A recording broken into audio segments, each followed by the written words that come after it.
Too often, people have considered the Palestinian-Israeli conflict in Gaza as an unresolvable territorial issue born out of World War II. Many citizens of the United States watch this horrible footage in mainstream news and become desensitized and very biased towards a single side.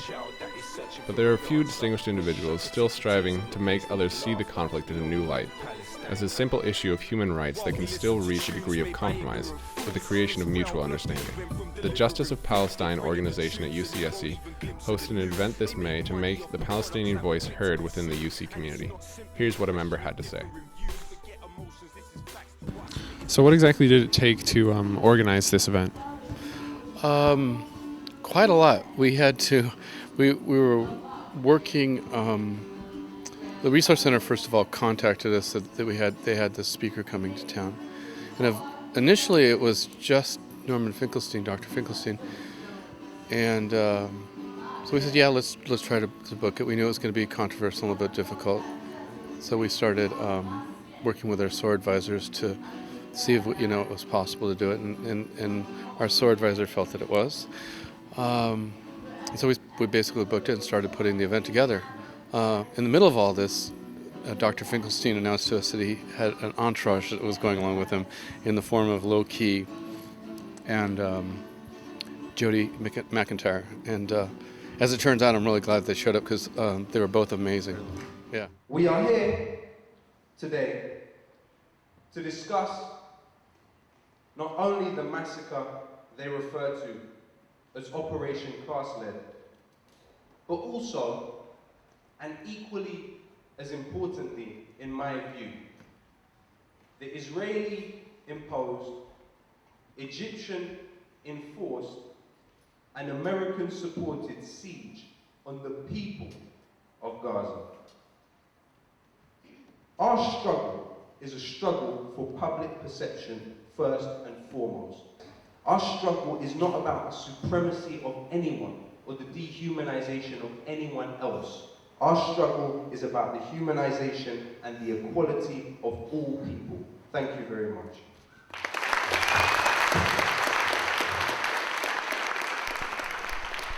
A motivated speaker and mobilizer himself, Lowkey was accompanied to the event by Jody Macentire, a journalist and paraplegic who spent 9 months in the Gaza borders reporting on the injustices taking place in Palestine.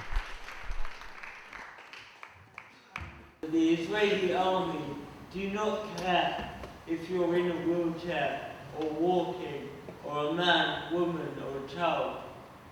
And that certainly rang true with what I had experienced during my time there to support them. Like Malcolm X said, if you don't stand for something, then you'll fall for anything. So it's time that we stood up with the Palestinians, not only through our words, but also through our actions. With first-hand experience, Jody offered his audience an in-depth look at some of the most specific brutalities that he had faced in Gaza.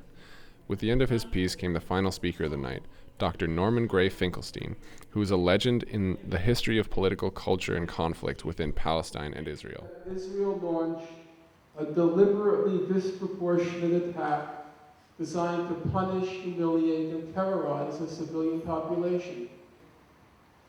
Notice what the Goldstone report does not say. It does not say Israel launched the attack because of the rocket attacks in Israel. It couldn't have said that because it was Israel that broke the ceasefire, which triggered the rocket attacks. And if we learn how to hold on to the weapon of justice, as it's embodied in the uncontroversial principles of international law, and the principles are uncontroversial. The Israeli-Palestinian conflict is not complicated. So why do you think that the U.S. supports Israel in so many resources, like primarily financially and militarily? Well, it all started actually in the 60s. I think it was year 1967. Basically, the U.S. got involved with Israel around that time period. For one, because oil started to become the new resource instead of coal. And secondly, is because the spread of communism, and the U.S. saw it as an opportunity to stop communism as well as benefit from the new sources, having someone kind of in the area. And what is your stance on the Palestinian conflict now? Now, I have mixed emotions. I really want to be careful not to play imperialist and try to dictate to how I think it should be. I want to do whatever I can to affect American policies that will facilitate a just solution. Whether it be one or two state, to me, I don't really care. I want both peoples to live in security and freedom, and be able to raise their children with safety. How many more resolutions have to be violated? How many more children have to be annihilated? So, with the support of the student body, these controversial artists were given another opportunity to speak about the different side of the story. With the inspiration of Lowkey, the power of Macentire, and the knowledge of Finkelstein, this event became a unique insight into the untold tale of this suffering people. There is no way to eliminate bias with any presentation, but hopefully now some students have the heart to question what truth truly means. For Banana Slug News, I'm Crosby, reporting for Those Without a Voice.